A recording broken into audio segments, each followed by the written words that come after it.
पश्चिम बंगाल में विधानसभा चुनाव को लेकर इन दिनों सियासत का बाजार काफी गर्म हो चुका है। चुनाव से पहले सबसे बड़ा सवाल यह है कि परिवर्तन होगा। विपक्ष परिवर्तन तृणमूल कांग्रेस की योजनाओं और भत्ता राजनीति पर लगातार हमलावर है। हालांकि उस सबसे दिलचस्प बात यह है कि विपक्ष भी अब उन्हीं योजनाओं की राह पर चलता दिख रहा है। प्रदेश में बेरोजगारी, महिला सुरक्षा, एसआईआर और सिंडिकेट राज जैसे मुद्दे एक बार फिर से चर्चाओं का केंद्र में हैं।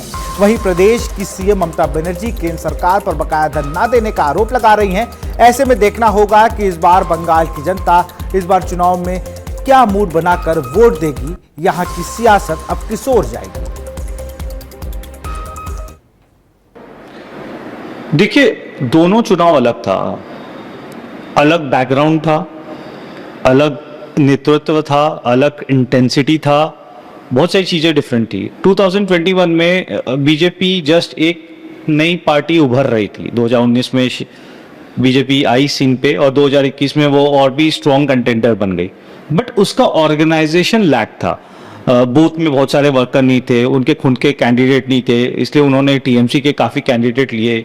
और उन्होंने जब टीएमसी के काफ़ी कैंडिडेट लिए तो यहाँ के जो उनके खुद के वर्कर्स थे वो थोड़ा एक रकम से उनको लगा कि भाई अगर आप टीएमसी जो कैंडिडेट लेकर आ रहे हो, टीएमसी के नेता लोग को बना करके लेकर आ रहे हो, जो हमको 5 साल परेशान किए, मैं उसका बैनर उठा करके उसके लिए कैंपेनिंग नहीं करूँगा।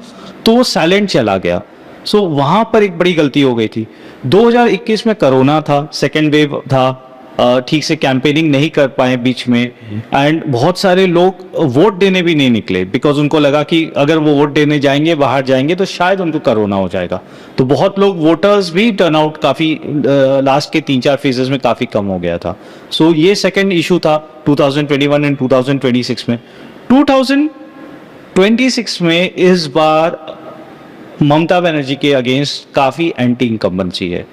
आरजी कर का इशू है, आपकी करप्शन का इशू है, टीचर्स के भर्ती का इशू है। सो बहुत सारे इश्यूज हैं इस बार जो बहुत वोकल है, जो सड़क पे दिख रहे हैं।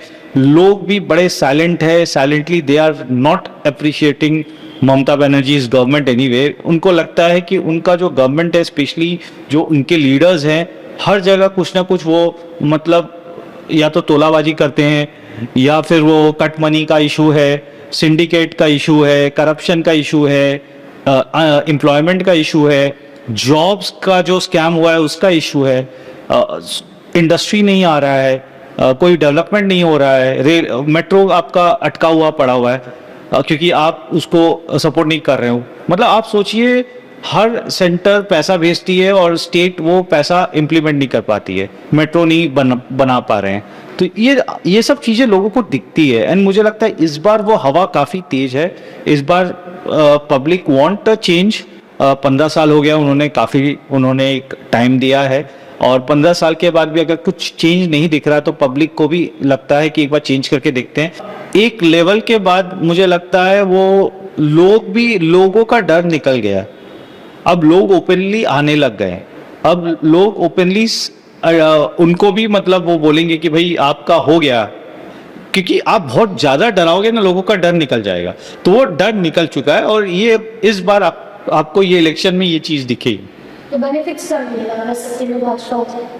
नहीं, देखिए, सबसे इंपॉर्टेंट है बेनिफिट्स। आप उत्तर प्रदेश में देखिए, लॉ एंड ऑर्डर है, जब से बीजेपी आई है बेटर हुआ है, इन्वेस्टमेंट अट्रैक्ट हुआ है। सबसे इंपॉर्टेंट जो चीज़ है, महाराष्ट्र में आप देखिए कितना इन्वेस्टमेंट्स आ रहा है, आप उत्तर प्रदेश में देखिए कितना इन्वेस्टमेंट्स आ रहा है। तो एक इन्वेस्टमेंट जो एक वेस्ट बंगाल को आना चाहिए, क्योंकि वेस्ट बंगाल के पास पोर्ट भी है, वेस्ट बंगाल के पास इतना बड़ा एक मतलब नदी भी है, उसके पास पानी भी है, उसके पास सब कुछ है। तो मुझे लगता है कि ये जो चीज है वेस्ट बंगाल को मतलब, और इतना बड़ा पॉपुलेशन है, इतना बड़ा वर्किंग पॉपुलेशन है, तो मुझे लगता है ये बहुत बड़ा बेनिफिट कर सकता है। इतना बड़ा इन्वेस्टमेंट आ सकता है यहाँ पर वेस्ट बंगाल में कि मतलब सबको एक रेस्पेक्टेबल जॉब जिसको हम बोलते हैं, जो जॉब बाहर करने जाते हैं वो जॉब यहाँ पर कर सकते हैं। सो ये बहुत बड़ा चेंज आएगा, इंफ्रास्ट्रक्चर का बहुत बड़ा चेंज आ जाएगा। जो रोड्स बननी चाहिए, यहाँ से दार्जिलिंग जाइए, क्या रोड है, एकदम 15 घंटा लगता है। क्यों? 500 किलोमीटर में 15 घंटा लगता है, जबकि दिल्ली से बॉम्बे का नया रोड आप जाके देखिए 150 का स्पीड में गाड़ी चलती है। इतना समृद्धि एक्सप्रेस आप जाके चेक करके आइए, कितना बड़ा डिफरेंस आ गया।